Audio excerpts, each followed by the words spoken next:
সাকিব আল হাসান কি তাহলে আর কখনোই বাংলাদেশে ব্যাক করতে পারবেন না? সাকিব আল হাসান কি লাল সবুজের জার্সি আর কখনো গায়ে জড়াতে পারবেন না? দর্শক, আপনারা আমাকে জিজ্ঞেস করতে পারেন যে আমি হঠাৎ করে কেন এই কথাটা বলছি সাকিব আল হাসানকে নিয়ে। অবশ্যই সেটার পেছনে একটা না একটা রিজন আছে। সাকিব আল হাসান বাংলাদেশের পোস্টার বয়, বাংলাদেশের হয়ে অনেক কিছু অর্জন করেছেন ক্রিকেটে। এমন কিছু অর্জন করেছেন, এমন কিছু রেকর্ড তার নামে আছে, হয়তোবা বিশ্ব ক্রিকেটে এর আগে কখনো হয়নি কিংবা ভবিষ্যতে আর কখনো হবেও না।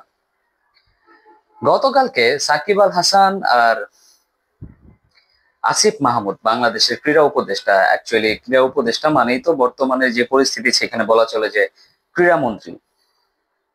তো একটা দেশের খেলা বিষয়ক মন্ত্রী যদি না চান সাকিব আল হাসান দেশে কামব্যাক করুক, সাকিব আল হাসান দেশের পক্ষে খেলুক, তাহলে তার পক্ষে আসলে দেশে ফেরাটা সম্ভব হচ্ছে না। লাল সবুজের জার্সি পরা তো পরের বিষয়।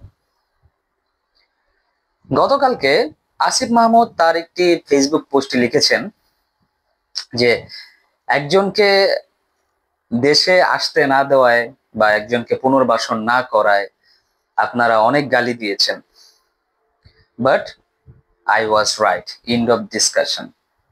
মানে তিনি বলেছেন যে যদিও তিনি কারো নাম উল্লেখ করেন নাই, তিনি বলেছেন যে একজন মানুষ যাকে দেশে পুনর্বাসন করতে না দেওয়ায়, মানে দেশে ফিরতে না দেওয়ায়, দেশে হয়ে খেলতে না দেওয়ায় তিনি কাকে বুঝাইছেন তিনি কিন্তু নাম মেনশন করেন নাই।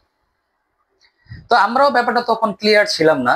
বাট তার কিছুক্ষণ পরে সাকিব আল হাসান একটা পোস্ট করলেন, যেখানে সাকিব আল হাসান লিখেছেন, যাক একজন হইলেও তো স্বীকার করলো যে তার জন্য আমার দেশে ফেরা হইল না, লাল সবুজের জার্সিটা গায়ে জড়ানো হইল না। তো কি বোঝা যায় তাতে করে? আমরা কি আসলে কিছুই বুঝি না? সাকিব আল হাসান কাকে মেনশন করেছেন, আসিফ মাহমুদ, সজীব ভুইয়া কাকে মেনশন করেছেন, আমরা আসলে সবই বুঝি, সবকিছুই বুঝি। বাট ক্রিকেট আর রাজনীতি বাংলাদেশের ক্রিকেটটাকে কোথায় নিয়ে গিয়েছে দেখেন। আসিফ মাহমুদ, সজীব ভুইয়া বলেন যে ক্রিকেটে রাজনীতি জড়ানো উচিত না, আবার তিনি রাজনীতির বাইরে কথা বলতে পারছেন না। অন্যদিকে সাকিব আল হাসান এখন রাজনীতিও ছাড়বেন না, ক্রিকেটও ফিরবেন না। তো বিষয়টা এরকম একটা ঘোলাটে যে সবাই যার যার জেদের উপরে ভিত্তি করে বসে আছে। তো এই জেদের মাঝখানে আমার কাছে মনে হয় যেন সাকিব আল হাসানের ক্যারিয়ারটা শেষই হয়ে গেল। কারণ সাকিব আল হাসানের বর্তমানে বয়স 37 কি 38 হবে, আর কয় বছরই বা ক্রিকেট খেলতে পারবে? বাট সাকিবের যে ফিটনেস, এখনো যেভাবে বিশ্ব ক্রিকেট দাপিয়ে বেড়াচ্ছেন, তাতে সাকিব আল হাসান আরো বেশ কিছু বছর খেলতে পারবেন। বাট হয়তোবা লাল সবুজের জার্সিতে আমরা সাকিব আল হাসানকে আর কখনোই দেখতে পারবো না।